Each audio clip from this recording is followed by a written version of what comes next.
Hey everyone, this is episode 424 of the OotiniCast, being recorded on the 12th of October. This will be the raw version of the show that goes out with any flubs or bugs or errors intact, and then we will clean it up and put it out as a podcast tomorrow. So let me go ahead and tweet out that we are live, and we should be able to get going with the actual podcast momentarily. Tweet. Tweet, tweet, tweet, tweet. Tweet, tweet, tweet. Live. Ah, come on.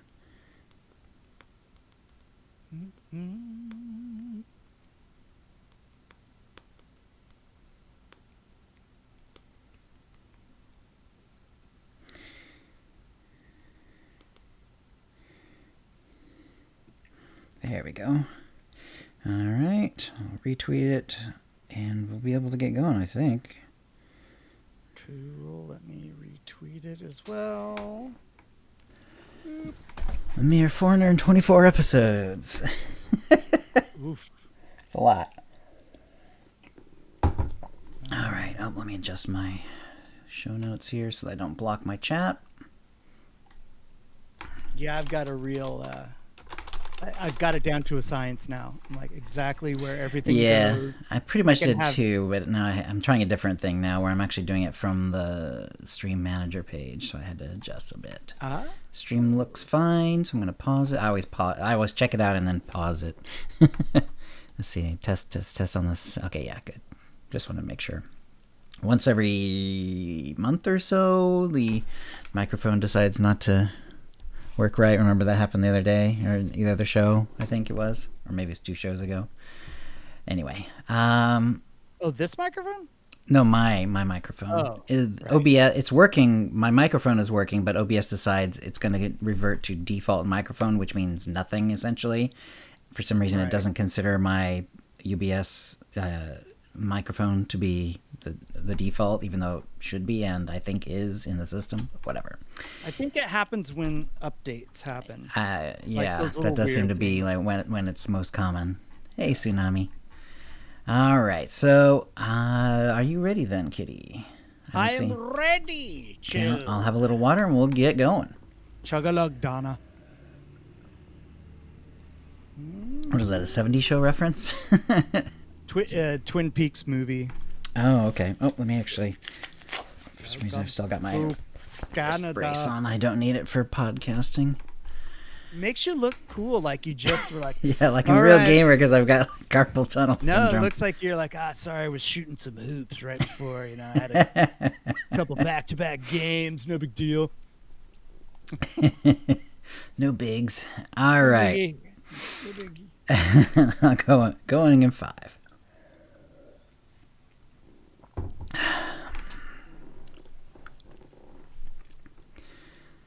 Hi, and welcome to the OotiniCast, the podcast that is willing to do what needs to be done. This is episode 424, being recorded on Tuesday, October 12th, 2021. I'm your host, Chill. With me is my co-host, KittyKissz. Hey, Kitty, how you doing? Hey, Chill. I'm doing great, thank you. How are you? I am doing wonderfully, and what have you been up to since the last show? Well, I have been still playing through Pretty Kitty, my Sith Juggernaut light side. We just finished coffee, and did you like make her to look like the actual Pretty Kitty? No. Oh, okay. No. Do you mean Kitty Treats? Yeah, Kitty Treats. I mean, yeah. No. This preceded Kitty Treats, I think. Okay, just checking. But that would be funny, right? Yeah. I totally should. That'd be good. I think people have also suggested that we should duel again and then like cosplay each other. That's right. Yeah. Or I guess we could do it ourselves too, I suppose. But I know that I do want, next time that we do dual stream, I do want to do the Elvises. The Elvi, with one of us being the big Elvis and one of us being the young Elvis. Because they have that pompadour and there's glasses you can get that kind of look like it. It'd be really fun. That would be fun. I think that'd be great. I don't know what class Elvis would be. I mean, Elvis got his black belt in karate after like 2 weeks, so he's good at everything. So he's good at everything, yeah. Totally earned. Yeah, usually human beings only get like 15 XP to spend on, our skills. he got like 20. Yeah. That's the way it is. Okay, so I just got HK, and because you have to get HK before you can actually do the ZOOM chapter. Yep. mission. Right, Mm-hmm. right. So I Age was of Ham. doing the mission, and someone in chat goes, "Hey," and this is a tip of the week. Ah, okay. I just thought Do of it it now. so. That's fine. Yeah. So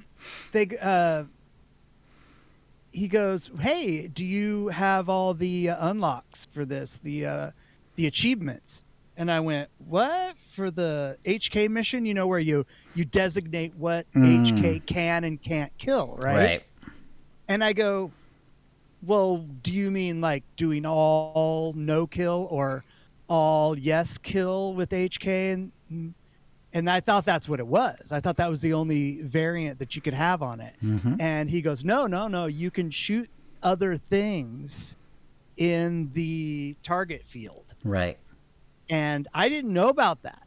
And then my mind got blown even more when I realized you can shoot things in the room. In the room. Yep. I had no idea that was a thing. That's and funny. We went and shot everything. And a tip for other folks, not only can you shoot things in the range, you can shoot things in the room that you're in. You don't have to stay stationary.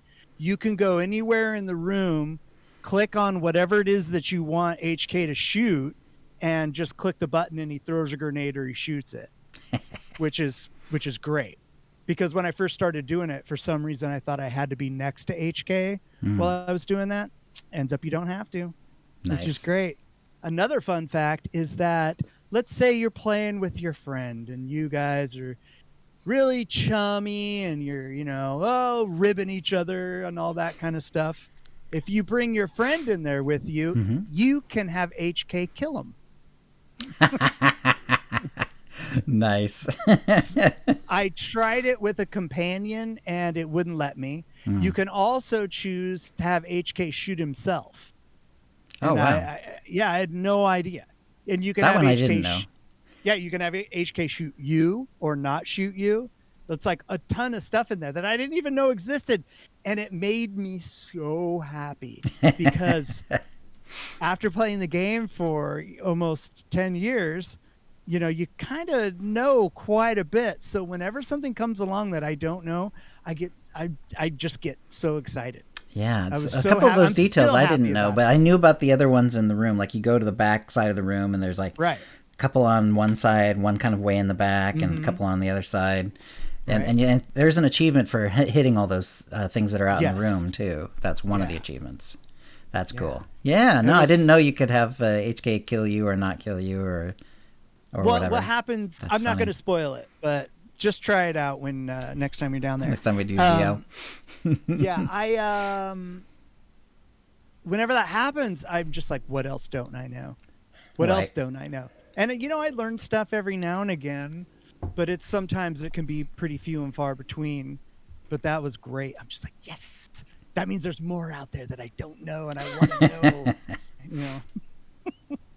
After that, I checked out a little bit of the Feast of Prosperity event and went and located the characters that I did them on last.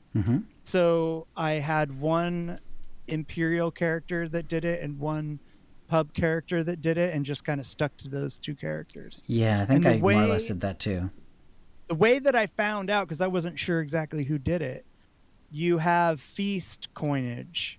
And if you've done it on that character before, like last year during the Feast of Prosperity, that will identify that character as the one that's holding the coin. And sadly, they're not legacy bound. They're bound to the character that does them. Right. So you might have some coin left over from last year. And I had a little bit. But okay. Yeah, just went ran, checked some stuff out, and looking forward to it. But I get... with some of the tasks that you have to do, having working in the kitchens for 20 years, I'm like, oh, screw that. I don't want to do that. I don't want to feel the stress of having to serve people or make food in the kitchen and stuff like that. So I don't know how many of those I'll do, but you know. Another super fun thing that happened was Kitty Treats came down to Portland for the weekend and we hung out. And, oh, nice. Yeah, it was really, really fun. And I don't know why we didn't think about it. We're like, well, let's dual stream. So we set some cameras up. We got a microphone over there and we dual streamed, and it was super, super, super fun. Nice. What did you do? Did you level, or what'd you do? I kind of did my thing and she did her thing, because she was also working on some art stuff, because she does graphic desigin and things like cool. that. Wow. So she went and kind of redid a couple of my emotes. Here, I'll put them in chat real quick. That looks so much better. Let's see, there we go. Very nice. So I got the kitty, oh my God, Aww. Kitty, and the hearts and stuff like that. She's super talented. She's really good, anyway, yeah. We had a blast doing that, and she ordered Voodoo Donuts and had them delivered to the house. Like a dozen donuts. That's a lot of Voodoo Donuts. That's a lot of Voodoo Donuts. And I didn't know I liked donuts. Mm-hmm. Like, I just had never thought about it in years and years and years. Right. And I took one bite and I'm like, crap. Yeah, they're really good. Donuts. Yeah, and we ended up. What flavors or were they all different kinds, or? Yeah, just an assortment. There were a couple that were the same. They're famous for the bacon maple bar. Did you get any of those? No, but we did get a maple bar. Mm-hmm. Oh my God. I'm a big fan of maple bars, period. Yeah, they're really good. Yeah, okay, so you're a fan of maple bars too. Mm-hmm. So do you know that you'll go get a maple bar and it barely has any of the maple stuff on top? Oh. They're really chintzy with it. Yeah, they're chintzy with it. The Voodoo Donut maple bars, holy crap, they do not pull any punches. Yeah. It is fantastic. It was so good. And now I know I ate way more than she did, but we ate 10 out of the 12 donuts in less than a 24-hour period. Oh my God. That's like a home diabetes test at that point. Oh man. That's brutal. So yeah, I was just like, oh man. So I don't want to look at another donut for a long time. And we had a couple left over, so I brought them downstairs for my one of my roommates. And I come home today and I go in the kitchen. He's all, "Hey, look, I got you back. I got 2 donuts here." And I was like, "No." So donuts are ruling my life. Right. Now, yeah. Twilight Zone episode. It's just kind of funny. Yeah. But that's about it for me. That's great. Yeah. Voodoo Donuts. Holy crap. It's a local chain mostly, although they've got a couple others now scattered across sort of like the Western U.S. and they are pretty amazing. My sister-in-law actually had a Voodoo Donut wedding cake for her wedding. Oh, nice. Like instead of a regular wedding cake, it was like tiered up stacks of donuts, and they chose, some were more typical, and then they had a lot of them that like the kids would like. Plus, they're like really colorful. Like they had Captain Crunchberry donuts and stuff like that. I remember that one. Yeah, it's a lot of fun. I've had friends that work at Voodoo Donuts, and I just was never a donut guy. I didn't ever think about eating donuts, and every day since then, there's been something donutty in my life. Yeah. I got to go for a long walk tonight. Yeah, they're very heavy. And I'm not a big breakfast guy, but I almost like as a dessert. I almost enjoy a donut more as a dessert, but it's hard to get them that way because the donut shops all close. Right. They usually close around midday. Fresh. Oh, so good. Anyway, that's about it for me. Oof. All right. Well, let's see how things are going in chat here. There we go. We got the list here. 152 Dominoes here. Another TV viewer. Darklight Wolf 1138. Declan Ravelli. Dekion is here. Hey, Deck. Dreadism. Japeo. Hey, Japeo. Immortalized Love. Kitty Treats is here. Speaking of. Kogas, Lone Wolf, Pritikill, Shura's Bloopers, Starry Saber, Tsunami Safari, Whale Pig 1 are all here. Hey, everyone. All right. So this was, for me, a very light gaming and computer couple of weeks. I did a couple chapters on my Lee Van Cleef character, but I basically went on my honeymoon. So I did. We were, well, she's Canadian and she wants to go to Montreal at some point, but you know, and as like a Canadian citizen and myself as the spouse of a Canadian citizen, we could probably make it across the border. But there's so much closed in Montreal. Like, it's, you go there because it's a cultural city, not just to see the architecture or whatever. You know, I mean, the architecture is nice too, I understand, but you go there because it has, you know, really famous, you know, museums and live performing arts, and it has a, you know, like a world famous stand-up comedy thing once a year and stuff like that. That much of that is, you know, delayed and weirded out in a bunch of other ways, so we're not doing that. So instead we went to Yellowstone, which was great, actually. And she'd never been at all. I'd only been once, and it was really brief. Like, we had visited my parents when they were still living in North Idaho, and then we took a little trip. This is not me and my current wife, but my previous wife and our son. This would be like 10, 12 years ago. And so we just took a little bit of time to sort of swing past it and see a little bit. So we hit some of the highlights. We saw like Old Faithful and a couple of the other sort of geysery type things at that time. And that was it. Very brief, but nice. This time, so my wife and I, we went, and just the two of us. It was a genuine honeymoon. So there was no, you know, kids along, nothing like that. You know, my son's in college. One of her kids is an adult, so he doesn't have, you know, he's just stayed around home. And her other son, who's younger, stayed with his dad, and we just went. Took a couple days to get there, stayed there for like 6 days, and then came back over 2 days too. Yeah, and it's amazing, like so beautiful. Like, we did so much walking and seeing. Like, it's not just Old Faithful. Like, there's so many geysers and streams and like these what they call paint pots, which are like these colored muds that sort of bubble and blow up and stuff like that, and pools and like just huge areas that have been like wiped out by like hot you know, acidic water basically, right? But it's all like all funky colors that you don't really associate with nature usually. You know, it's all these sulfuric yellows and these sort of anaerobic bacterial sort of reds and browns and oranges and yellows. It's just amazing. We saw bison, we saw elk. You know, we didn't see like any of the predators. We didn't see any bear. We didn't see any wolves. But we saw, you know, bison every day. We saw elk almost every day. Nice. And a couple of other, like, there's a bunch of ravens around Old Faithful for some reason. So we saw ravens a bunch, and we saw some magpies, which are really cool. Idaho magpies are sort of black and white until you see them in the sun, and then like their whole backside is like this iridescent blue, like bluish green. It's really gorgeous. Yeah, and I knew that they were like you can even tell by looking at them. Like, even though there's some white, they're basically mostly black and with some white, and they look like a crow or a raven. You know, they have that beak and that general size and so on.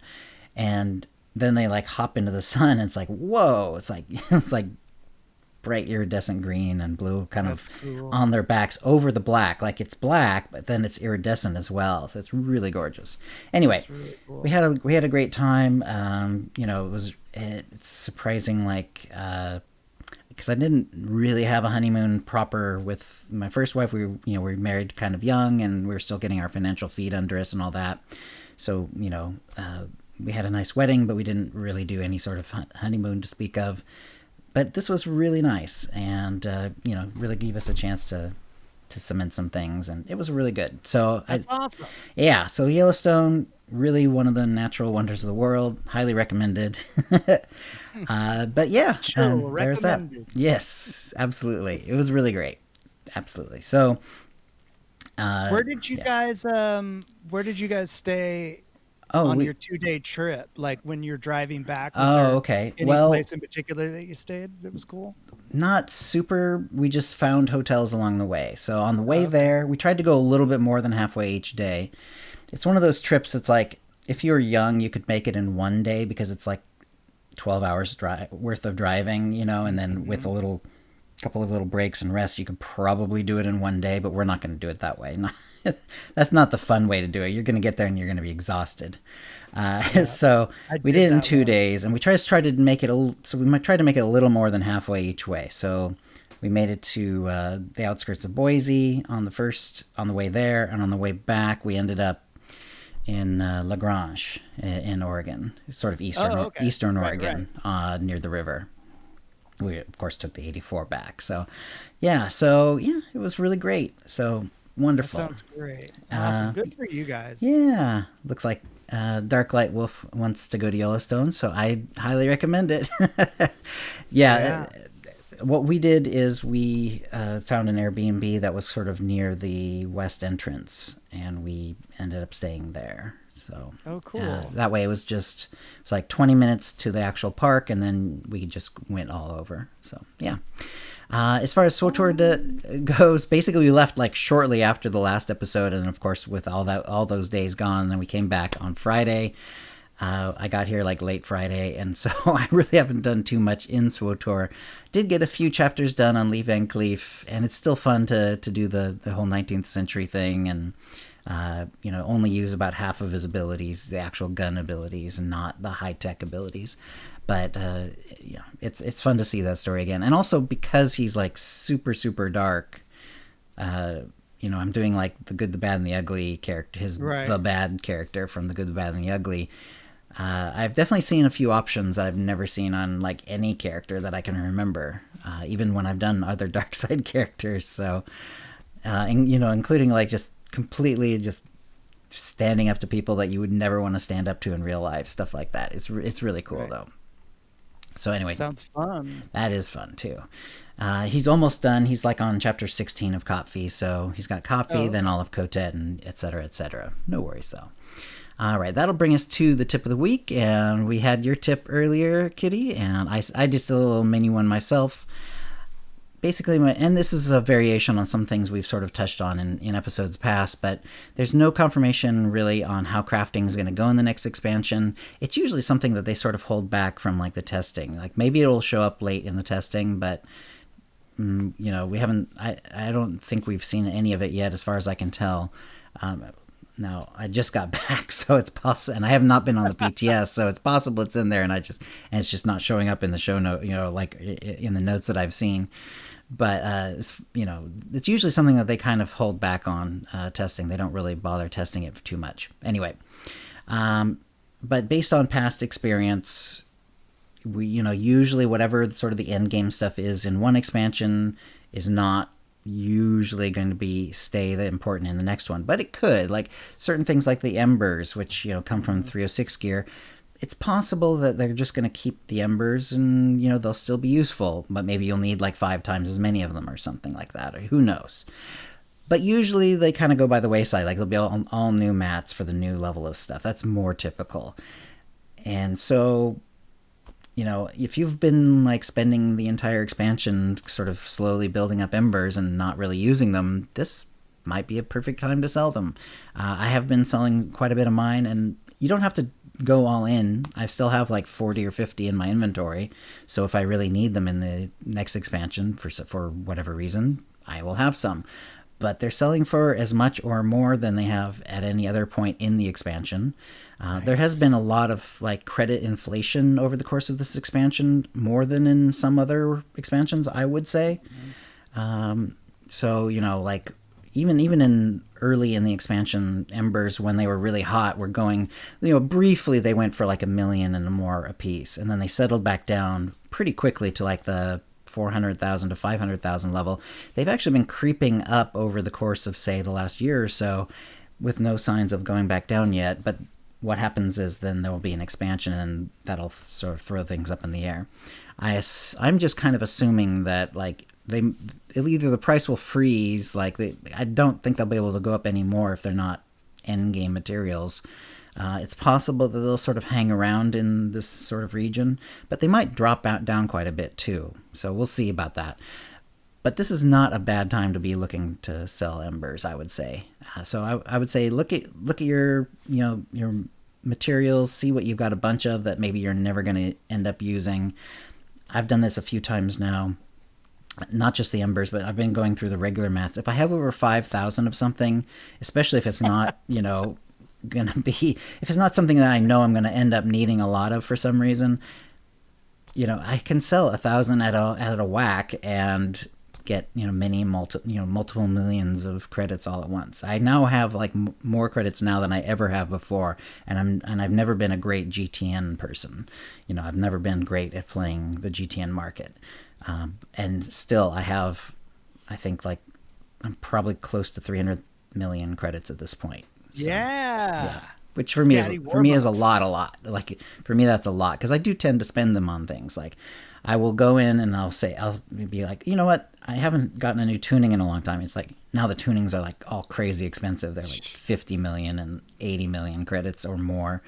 And it's like, but at least I can get them now. So yeah. So anyway, that's my tip. And if you have a tip, please send it to OotiniCast@gmail.com before the next show for a chance to win a Tonfon M830 Droid pet code or M2B9 pet code courtesy of BioWare, plus an OotiniCast provided ultimate pack.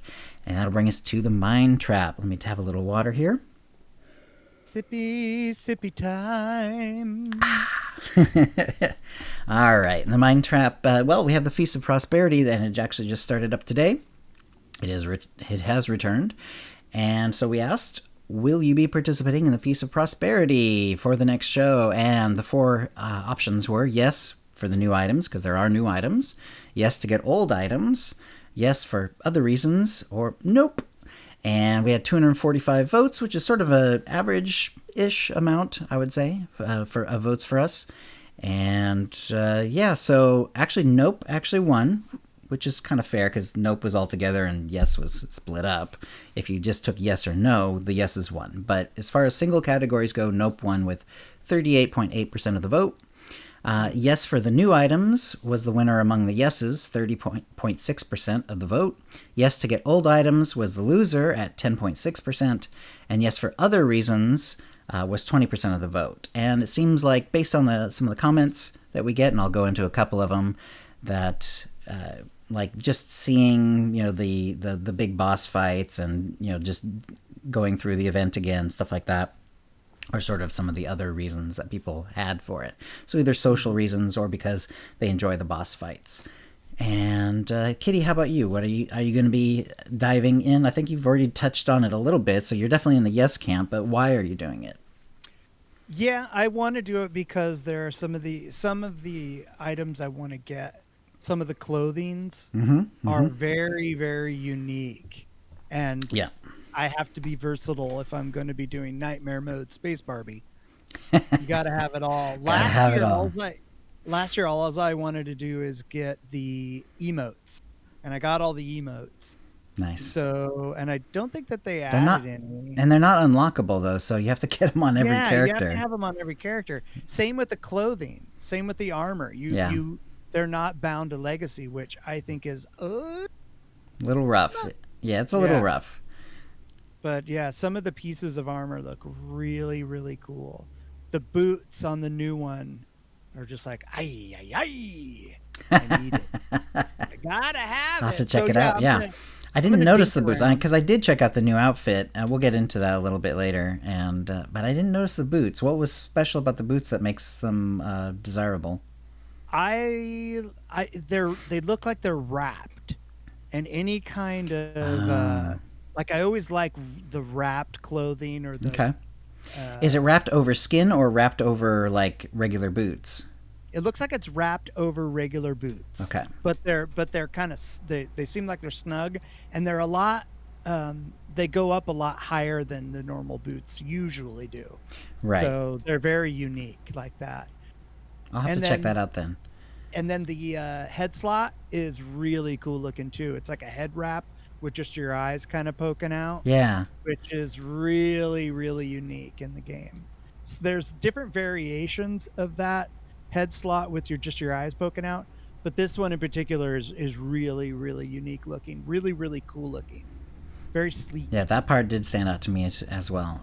Plus, of course, like all the little sticks with like the little bags of spices hanging off of it. I know. It's so kooky. I liked it. It kind of reminded me of like if you had like a D&D character and they were like really going all in for like the kind of sorcerer that uses like physical materials in their spells, and they had to have like Right. everything available at all times, like all kinds of powders and stuff on, in different pouches. It seemed like a kind of a wacky variant on something like that. I just put together how that outfit works in game. It has all this stuff right here, so you can grab it as you need it. Mm-hmm. I didn't even think about it until I saw you miming it. Yeah. I'm like, oh, I get it now. That's a great idea. Very good. Yeah. Very good. What about you? What'd you choose?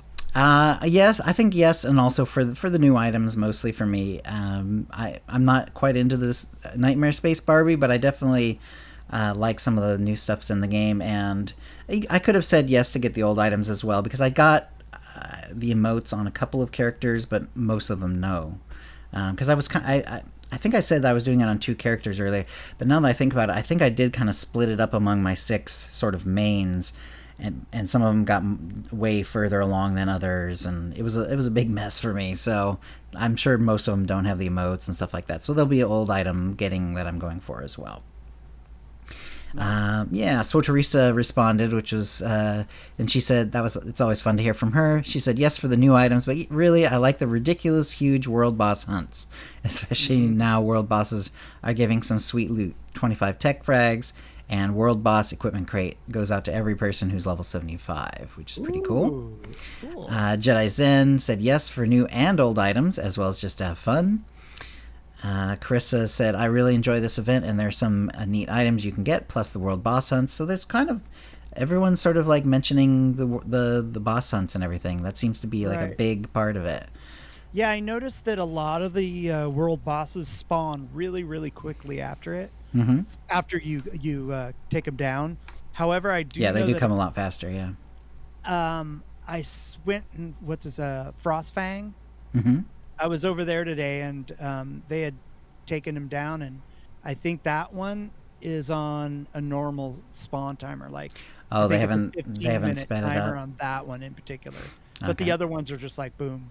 Yeah, they're really quick. Yeah, Aleva said it's because it's fun, and I love to see how actively people join for the world boss hunt.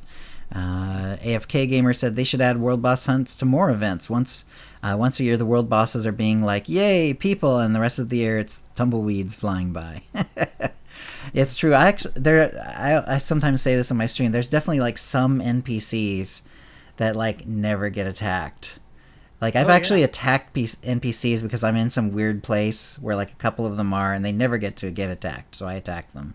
Just for that reason. It seems weird, but I feel bad for them. Like if you do like map exploration, there's going to be some like weird critters way out in the middle of nowhere, and maybe it's like this area is already not touched much at all because it's for like this one, like it's like for this one mission that no one bothers to pick up anymore, and there's no other reason to come out here, and no one ever gets these guys anyway. And then there's this one group of like 3 guys way out the hell at the end of it.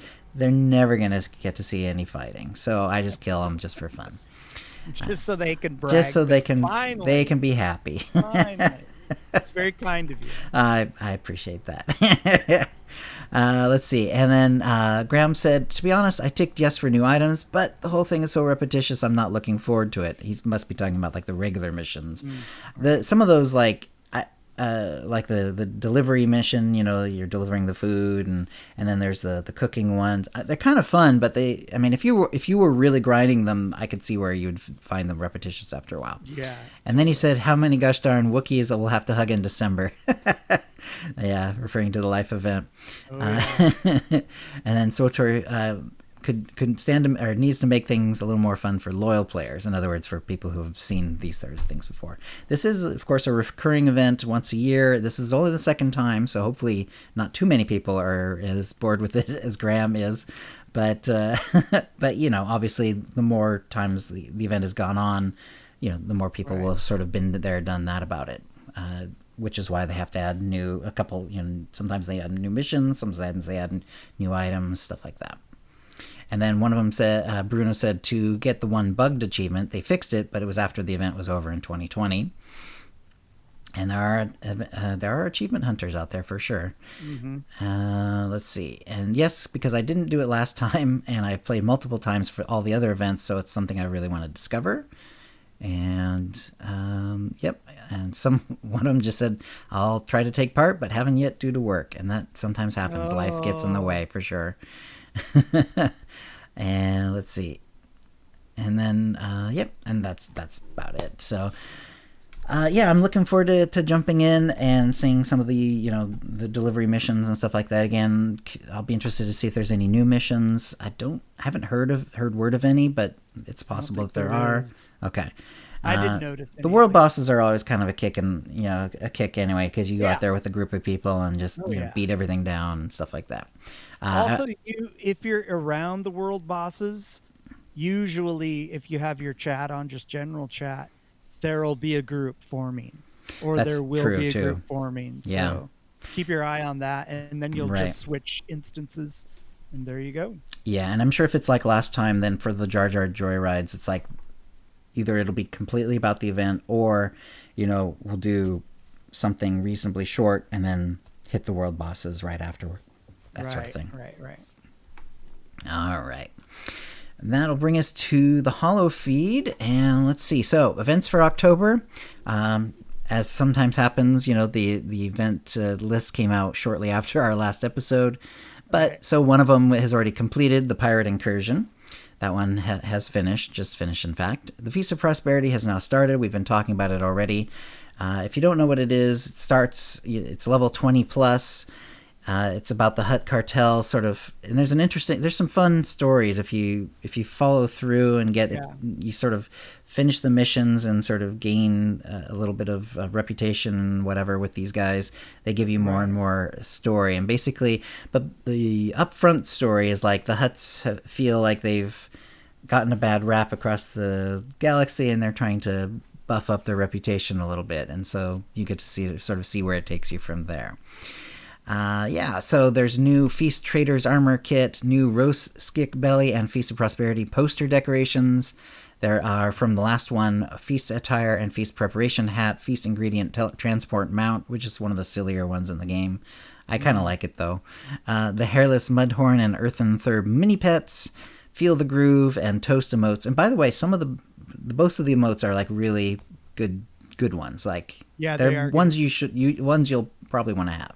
The toast, you kind of raise your glass on a toast. It even puts a little glass on your hand, I think, if I remember correctly.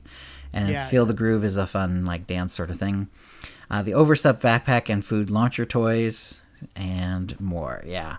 So that is always, I mean, like any event, it's always fun to see something a little different in the game. The Overstuffed backpack is kind of cool because it's constantly spilling food out. It looks like you're running away from a salad or something. There's it's pretty cool. I saw it for the first time, I think, today. Like I don't think I saw that one last time. I know with the launcher you can tag people, and it has, I think, a very similar animation to it. But if you're mounted up, does it still drop stuff? Do you know?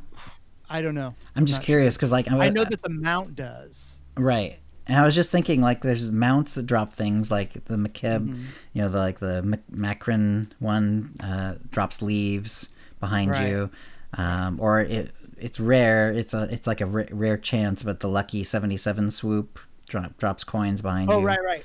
If you have to mount up 15 times to get it to do it once, basically, because it's random. But it does happen. I was just wondering, how many things you could get to drip off of your character. There's certain weapon tunings that drip stuff, like Rat Ghoul tuning is a drip, and then you could drop food off of your back, and you could be mounted up and drop stuff off the mount. And then you could put the Rat Ghoul thing on your companion, so they're drippy. Oh, gross! Yeah. Isn't there a Rat Ghoul? You could put a tuning on your companion's weapon too. Yeah, you could. I always call it the static fart. It's just right there. KittyKissz is saying we need to try this drippy character idea. Yeah, probably would have to be like a poison character, or one of the poison specs for sure. Right. The next event coming up, well, it's also coming up right now. It's starting today. Double XP event, October 12th through November 2nd. So this time we have, a little bit of time. It's sometimes they've tried different lengths on the double XP event, and this is sort of like a medium length one.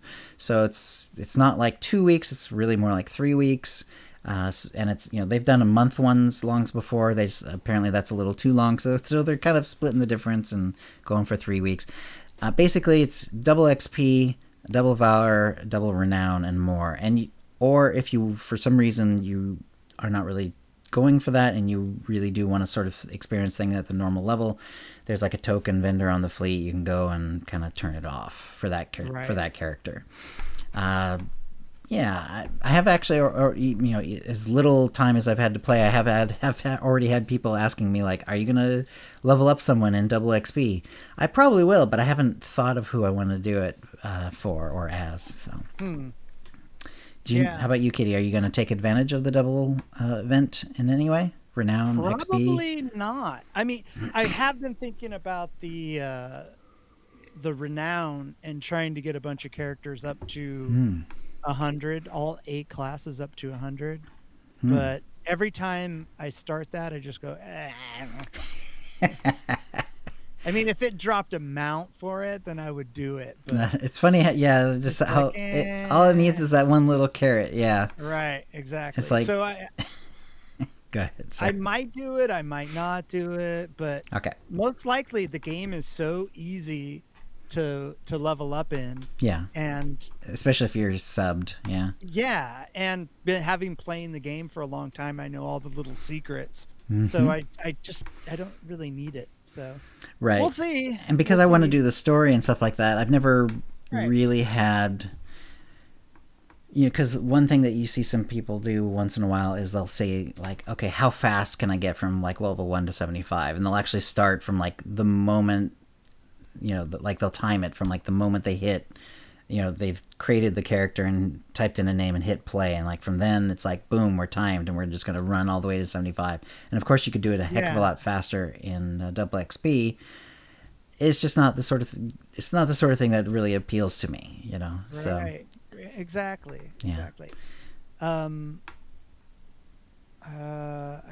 Well, never mind. Brain fart. Never mind. Okay. Oh, hey, Declan just rated us. Thank you, Declan. Thank you, Declan. Appreciate it. It's a good name, of course. I would say that my son's name happens to be Declan as well. Yeah. And let's see. So, all right. So Bounty Contract Week is coming up. Not today, but it is coming up in a week.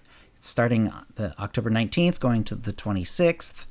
And that's for anyone level 15 or higher. This one's sort of interesting because it comes back a little less than once a month, something like that. But it is kind of interesting because it is one of the events that you can be a very low level and still participate in. 15 is like nothing, it's like you have to be, basically it's there because you have to be on the fleet and because one of the planets you can do this on is like your capital world. So it's really, really, really, really simple, really, really low level. Also, it'll be during double XP, so it'll take nothing. It will. Yeah, you can get to level 15 so fast during this event. Really, oh my gosh. Really. All right. So look forward to that. That's actually one of the ones that's like, for whatever reason, it's like I do it and I sort of enjoy it when I'm doing it, but there's not enough incentive for me to like stick with it. So I actually never like maxed out the rep with them or anything like that, despite the fact that it's been in the game for quite a while now. But yet, like I say, when I do it, I actually enjoy it. It's kind of fun, go around. Yeah, it is fun. Try to figure out who's got the info, get it from them, and then go get the big bad guy. And anyway, yeah. And you don't have to be 15 here, and it level syncs to you basically. So makes it appropriate for 15 or anything higher than that. All right, now on the PTS is the first look at the Mercenary, Power Tech, Juggernaut, and Marauder combat styles. So, the PTS is live again. They're doing, as they say, the Mercenary, Power Tech, Juggernaut, Marauder. So we've got both of them, and then of course, if you know one, then you more or less know the mirror classes for that. So I think we've pretty much seen everything at this point, at least a little bit.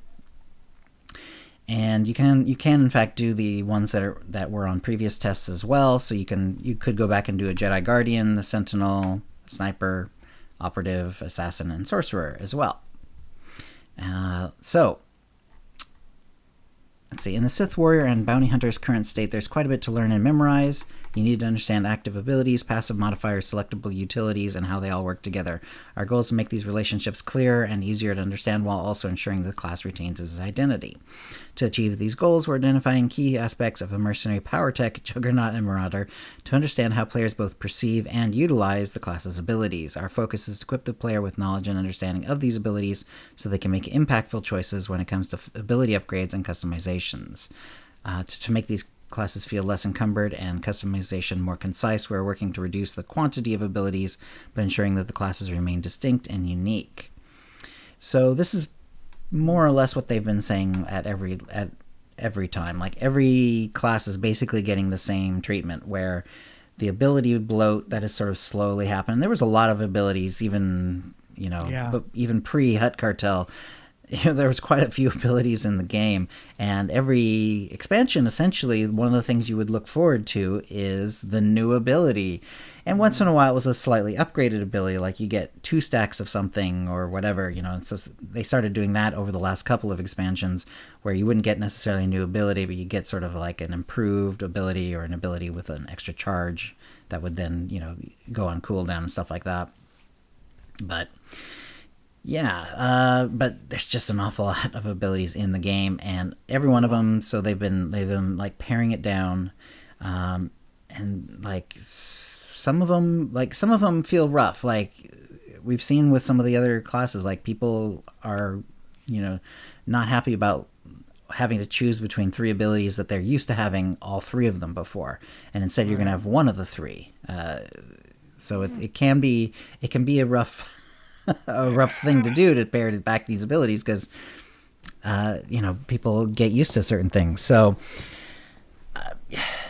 for me, it's like, as long as, and it does seem like this is happening, as long as all the classes are roughly being treated the same, like they're all losing around the same number of same number of abilities, or at least having to choose out the same number of abilities, right, then I don't feel like it's necessarily a problem. It is going to, I think that it does make it difficult to do one of their stated goals, which is, does this still feel like a blank character?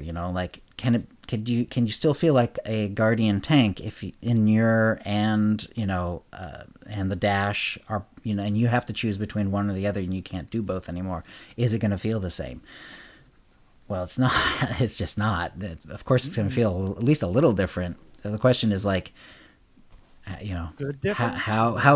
different, and can you get used to it? And also, like, how is the game going to be balanced around it? Because a lot of times, what they're really doing is they're taking 3 different utility abilities, and you're kind of choosing between them.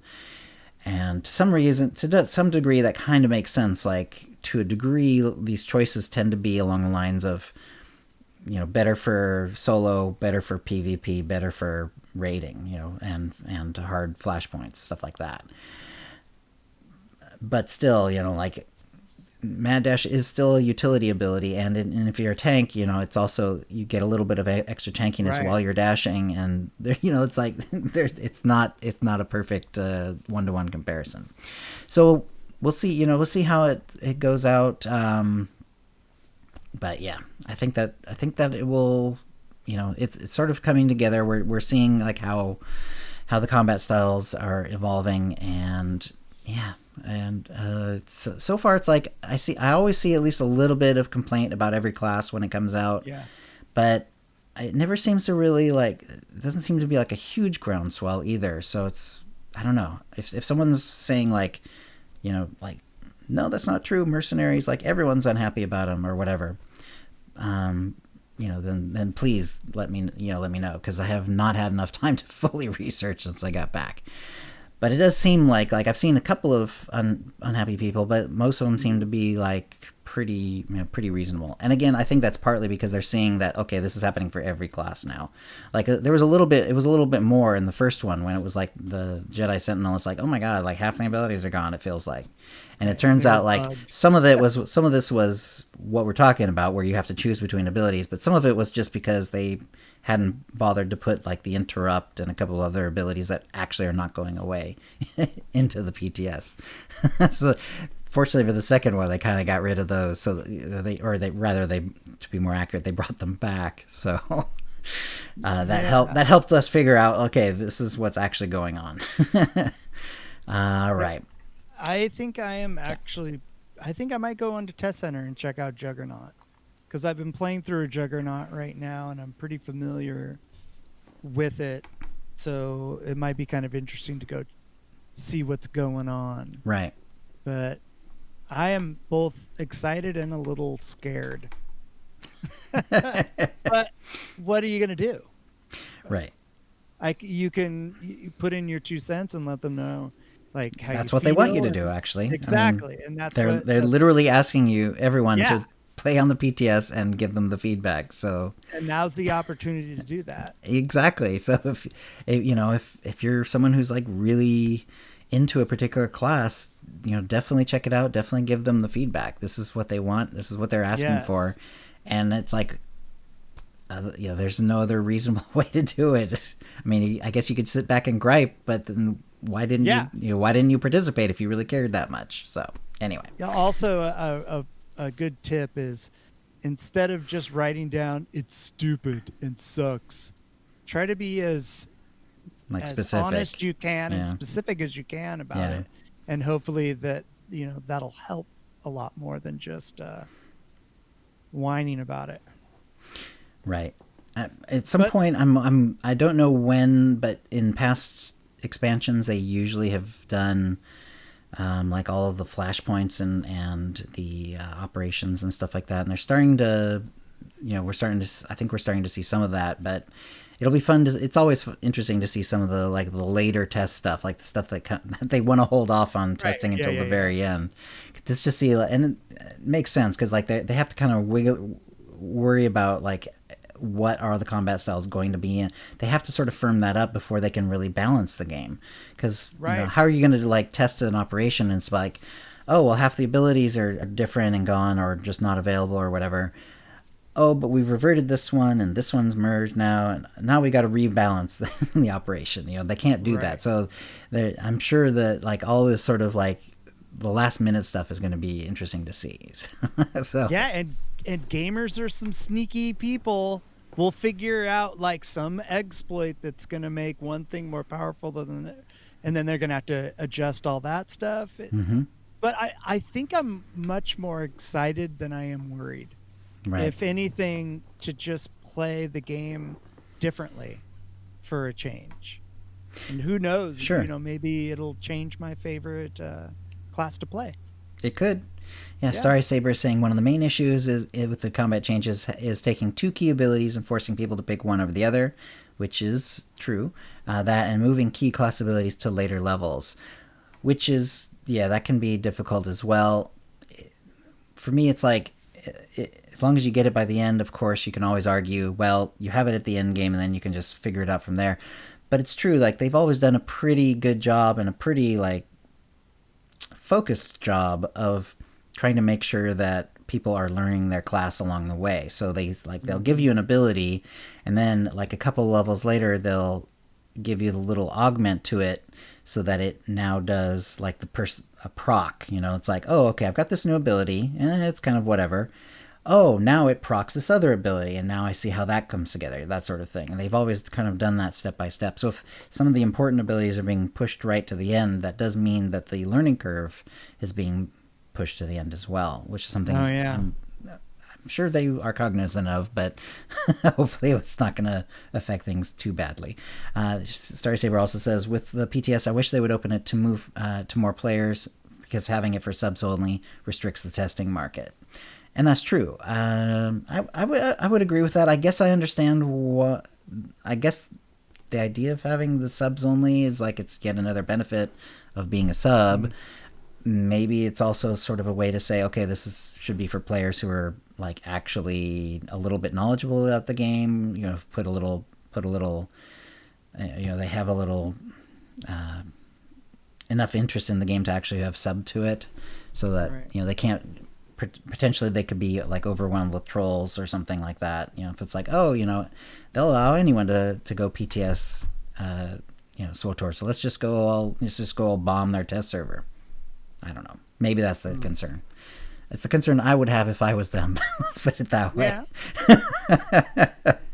But it's true that it does greatly restrict the testing market, because we, you know, the numbers are a little hard to come by. They a long time ago they used to have sub numbers and stuff like that, and they've dropped that a long time ago. We have no idea how many people play versus how many are subbed, but we know that it's, you know, a small percentage, because that's just how, you know, money versus free works.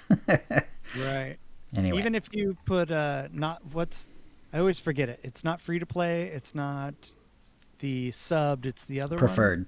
one. Mm-hmm. Preferred. Yeah, let preferred people participate. Because at least they've played and spent a little bit of money. Yeah, that's true. Because it would prevent like complete troll from just jumping in. That's true.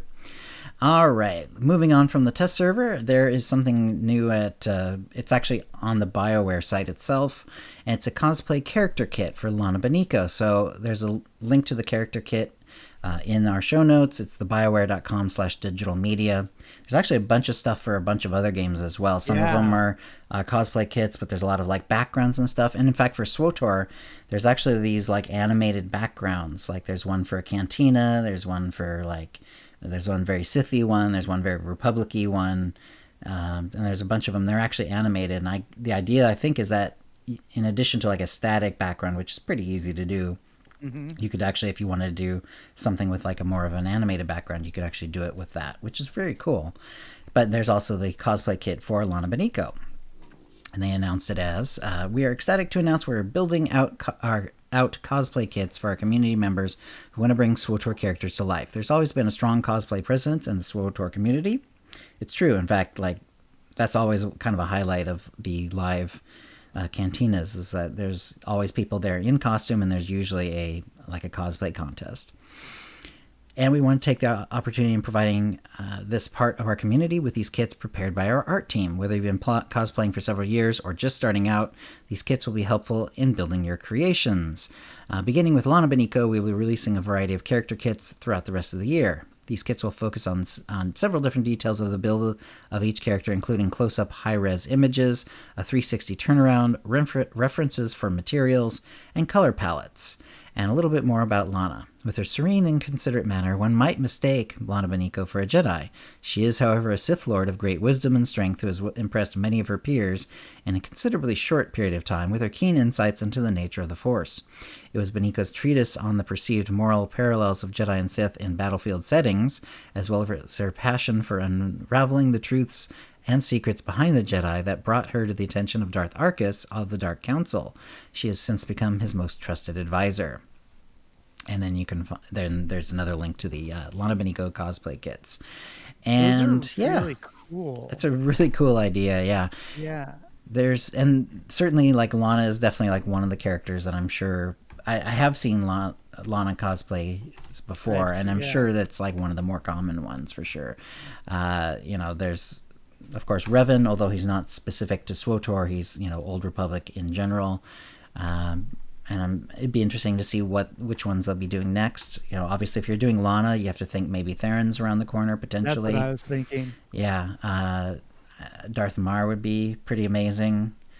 Satele Shan, that would be cool. Yeah, Satele Shan would be right up there too, I'm sure.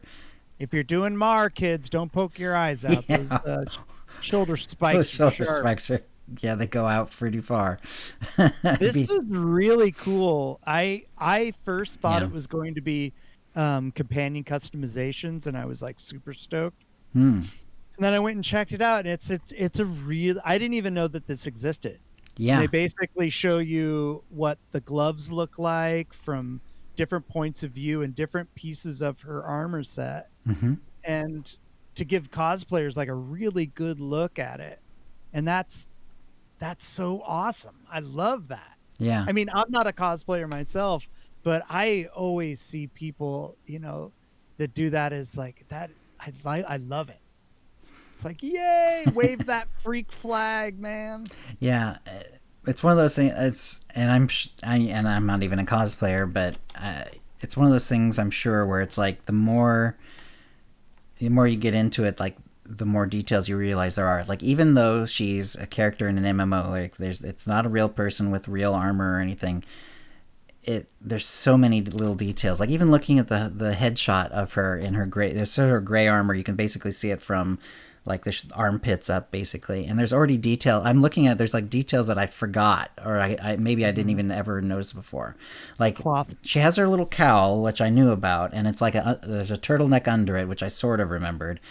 But the cowl thing kind of comes up to a point, and then there's like a little metal clip for it that clips onto something else. It's like, if you like showed me like two different pictures and one of those, that detail had been removed or altered to something else, I couldn't have told you like which one was the real one. It's like, wow, like so many like little details like that, just and they do, but and yet they definitely add up. Like if there's two different Lana cosplays, like people are gonna like just kind of, they're gonna have this feeling of which one's more accurate just based on those little details, right. And like the little lines that are on her shoulder armor and stuff like that.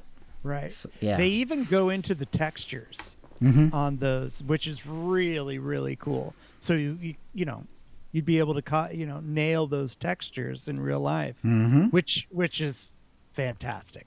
Yeah. And hopefully we'll be getting some new textures, maybe, or some more detailed textures with 7.0. Yeah, there's been like most of the modern armors in the game have really amazing textures, and they've just gotten better and better and more complex.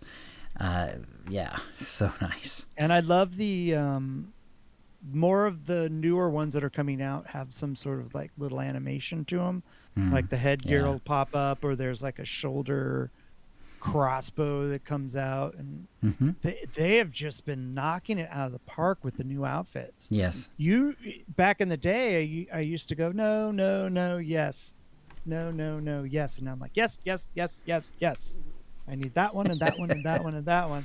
And sometimes I'll buy an outfit just for one article so that I could use that in another outfit that I'm making. But man, take my money. They will. And gladly. They're happy to. Yeah. All right. So let's see. Moving on here. We've got Mission Abstract. Investigate the link between Darth Malgus and the planet Elam. And this is like, there was a Manon one not too long ago, sort of giving the idea of like what's going on in Manon. And that one was more or less from the Empire point of view. This one is from Task Force Nova Command.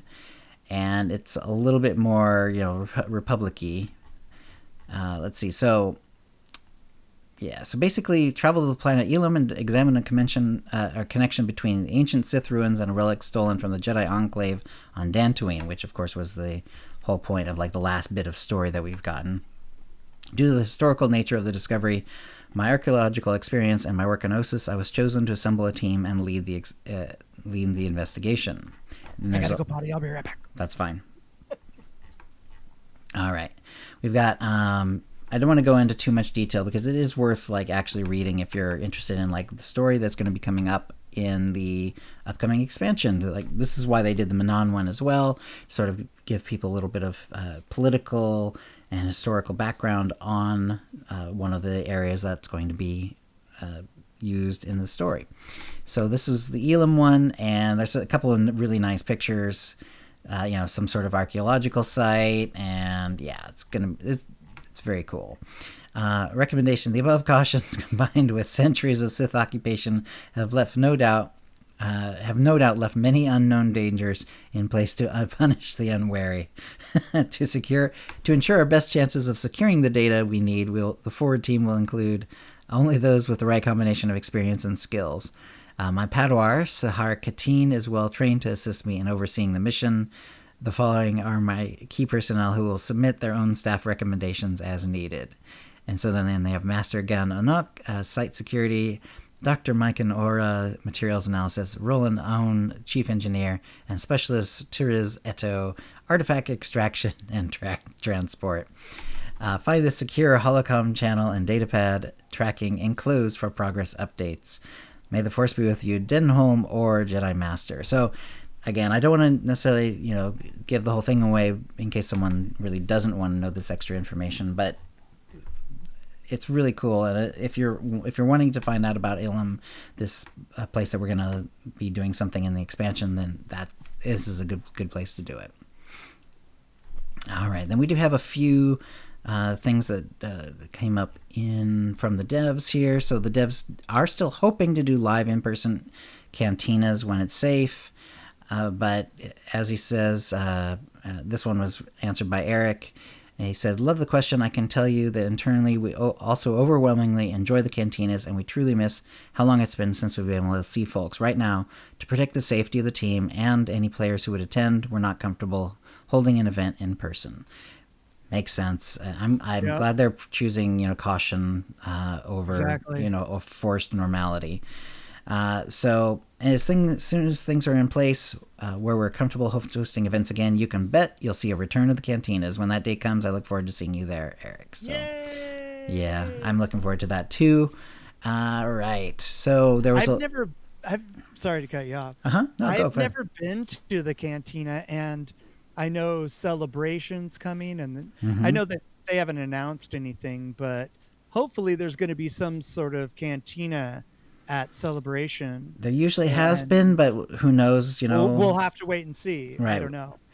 But given the state of the world's health and everything, we don't know. But yes, historically that is like one of the times they've been doing cantinas. They also do them. There's some that just sort of happen, like it feels like if there hasn't been one for a while, they just do one. Right. And then the other time is sort of like leading up to an expansion. They always historically, they've always tried to do cantinas at that point. Right. So this is obviously a good time all around for that because, we do have an expansion coming up and it has been a while and all that stuff. So, yeah. But yeah. I'm planning on going to Celebration this next one. So where's this one being held? Is this Anaheim? One back in Anaheim again? Okay. Yeah. So we're gonna check out Star Wars Land and all that stuff. That'll be fun. Well, we look forward to seeing it. I'll have to check it out, but we'll have to see. We'll have to see. For sure. All right. So SWTOR security key app and iOS beta 15. Now, interestingly, like maybe it's certainly possible I've missed one, but I do usually check my little update list when I do my updates on my iPhone. I don't think I've ever seen a SWTOR security key app update. It literally does not need updating. It's like so basic that there's not really anything to it. However, in this case, apparently something has happened. Oh, you have the physical key. Nice. So if you encounter security issues with the security key app and your device using iOS 15, restarting the security key app will provide you a code. In other words, you might have to make sure the app is completely closed and then restart it, hard restart it essentially, and then it should give you a code. I did not have that issue with it, but they are specifically talking, this is shortly after the last episode, and they were specifically talking about iOS 15 beta. There has been now one patch since then, so it's possible that because of that patch, maybe I didn't have an issue. It's also just possible that because I did both the 15 and then the 15 patch after that while I was out on vacation and I just wasn't playing SWTOR, that I just did not notice that I might have been having an issue with the security key app. But so maybe I would have, maybe I wouldn't have. But certainly with the current version of iOS 15, I have not had any problems with the security key app. All right. Restalling entire game bug. Yeah, this one has since been fixed, but it did affect some people for sure. This is on October 6th, so it's almost this is a couple weeks ago. It was impacting some players who are using the regular launcher, not Steam. In other words, if you're doing it through Steam, this was not affecting you. If you're using the old launcher, which I still do, what happened was some other variation of the game patch was being put out on that version of the launcher. And so if you were jumping on it and getting that update right away, well, unfortunately, in this case, it did the opposite and screwed you over, because basically the way to fix it, unfortunately, now is to then just kind of redo the whole game. That's basically what happens. If you did have that issue, however, they did realize that this was completely their fault, because they were the ones who put out an incorrect patch. This was not like some sort of weird incompatibility issue that wasn't really their fault or anything like that. This was literally like them accidentally putting out a slightly different patch than the final version that they wanted to go out. So on October 6th, around 5:15 Central Time, a portion of players who were logging into SWTOR were prompted to download a patch. It was unintended to be pushed out. This effectively caused them to be unable to play the game. Players who downloaded this patch or began downloading it had to re-download the game in its entirety in order to fully recover from the issue and play the game. We recognize this is not an ideal experience and understand the game time impact that this has on our players. We are able to identify which players have been affected by the issue and will be compensating with the following. Free-to-play or preferred accounts will receive 100 cartel coins. Subs will receive 1 additional free day of subtime plus 100 cartel coins. And then they did receive this within 24 to 48 hours of the post, and they apologized for the disruption. And then one thing to notice is that the one-day sub-grant seemed to have automatically auto-generated some emails that people weren't expecting. These are automated emails that are in direct response to the one-day sub-grant we are giving to players who are impacted by the October 6th incident. So your account will not have any additional renewals of subs. In other words, people were getting this email that looked like, oh, my renewal came up, but it shouldn't have come up for blah blah blah amount of time. Mm-hmm. Well, that was just because of the one-day grant. So if you got a weird email, that's probably what it was. Although hopefully only a minority of people actually were affected by that particular issue. Good. Yeah, unfortunate. All right. There's similar posts for every class, but there's a Marauder feedback thread, and then there's basically some of the texts for the various abilities and the various utilities wasn't showing up, so they actually added it to the post. So, level 15 mod heat zone. When energy burst deals damage to a target, it hits up to 3 additional targets within 5 meters of the target. Some of this was not showing up in the PTS, so they did add it to these posts. It's one of those things we're not going to get into every last detail here, but it is there. You can find it on, if you're doing the PTS, you probably should be checking out the actual posts and stuff like that. Right. And understanding, it's a test server. So things are not going to be all there. Right. Work in progress. Yep. All right. So as far as the current event, today's challenge dish is Ultimate Galactic Sampler again. Can you address this? Will the mission challenge dish Spicy Nexu Tongue appear at least once in the next 2 weeks?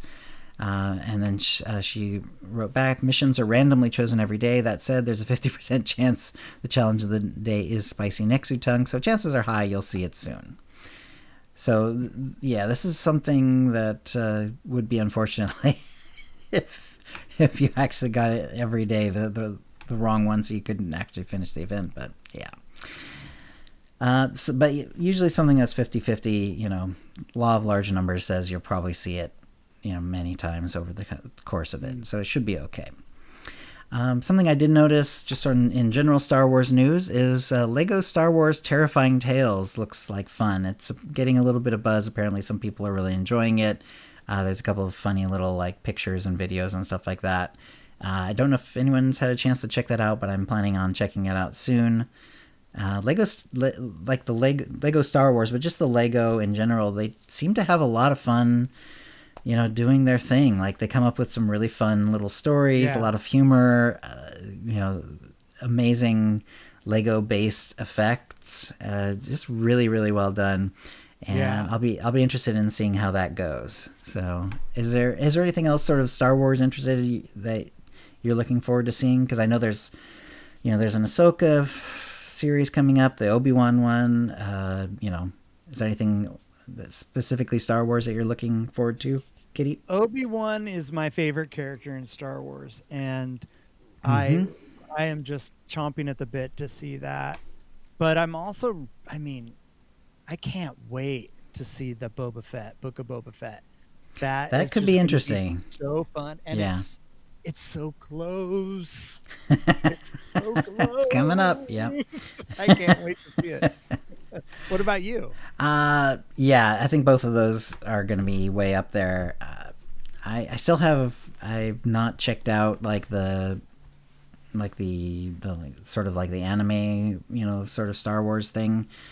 Visions. I still want to see Visions. Yeah, I will check it out at some point, but it's funny how my brain works. Like, because it's basically non-canonical, it's like, right. It goes in like the second category of interesting, but let's check it out later. And then it just takes a long time for me to get there. Right. But I will eventually check that out. I really do think I have a lot of fun with the Lego stuff. Obviously, Lego Star Wars is not going to be canonical either. But just because of the history of how much I've enjoyed like Lego Batman and the original Lego movie and stuff like that, it's like I'm really looking forward to see what they're doing here. Yeah, I'm gonna check it out too. The Lego stuff is that's what I put as my secondary. Like, I'll check it out when I remember it. But yeah, and Nana's nonsense takes months. Oh, yeah. Nana's nonsense is saying, yeah, I'm looking forward to those two and the Mandalorian's next. So yeah, season 2 coming up. Looking forward to that. They've long since wrapped the actual filming like a long time ago, like early this year. So it's all just been, effects and special effects and stuff like that, and post-production of various kinds. And of course, I think everyone's looking forward to that because they did such a good job with season 1. It's like really impressive. All right. Sweet. And was there anything else, Kitty? Yes, I wanted to remind folks that the duck hunt has been changed. Okay. To the 23rd of this month. So October 23rd. I'll update the show notes here. Thank you. October 23rd at 5 p.m. Pacific time. Oh, 5 p.m. Okay.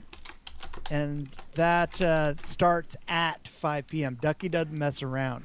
Like, if you're not there to start the hunt, it's going. On the other hand, it's fair. If you're late, you're late. But yeah, you've lost out on the early chances to find him. But usually it takes a little while for people to catch him. So if you're slightly late, you probably are still in with a chance. You're still in with a chance for sure. Yeah, you could be 15 minutes late, and that's what usually happens. People trickle in for the duck hunt, and then everyone's there for the lucky. Yeah. So it's and then everyone's there for the race. Yeah, the Utini 500 race. Yeah, sounds good. I wanted to give a big shout out to Max and Zima for their 400th episode of Escape Podcast, which very nice, recorded this week. Congratulations, you guys. I'm a big fan of your show. Well done. That is a lot of episodes. That's a lot of episodes. Weekly. Yeah, because they've stuck with weekly, they're catching up with us. They'll pass us, reasonably soon. We're at 424.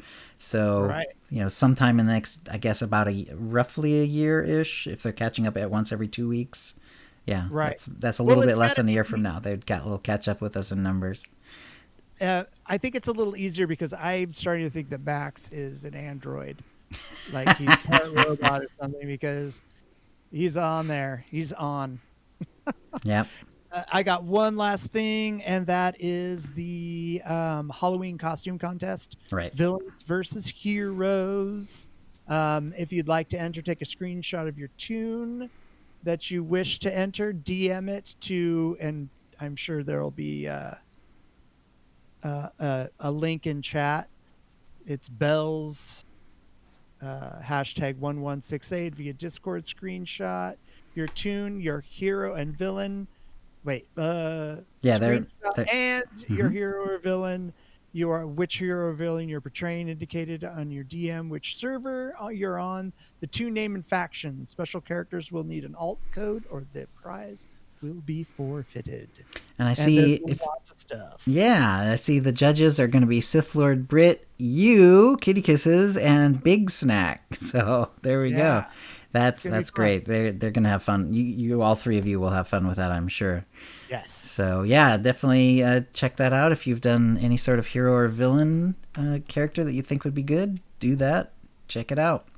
All right. that's a show. If you'd like to play with us in the Utini Knights Guild on the Republic side of the Satele Sean server, or in our Titty Rage Guild on the Empire side, do a /C join Utini to join the Utini channel. Then let us know you're a fan of the show.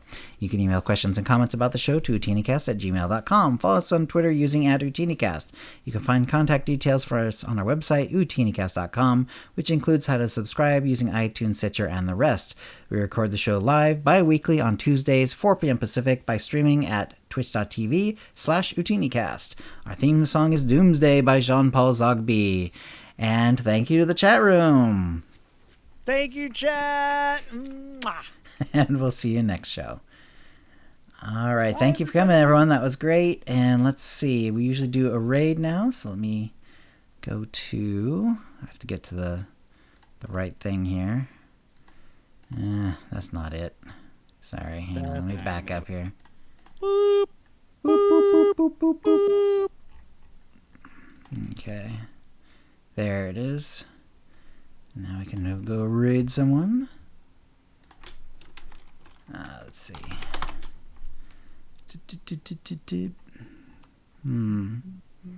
Usually I try to do like some past guests of the show.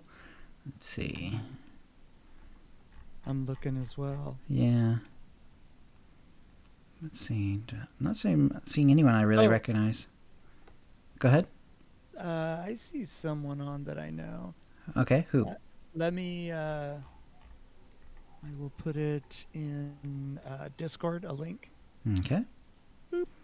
Oh, hang on, I gotta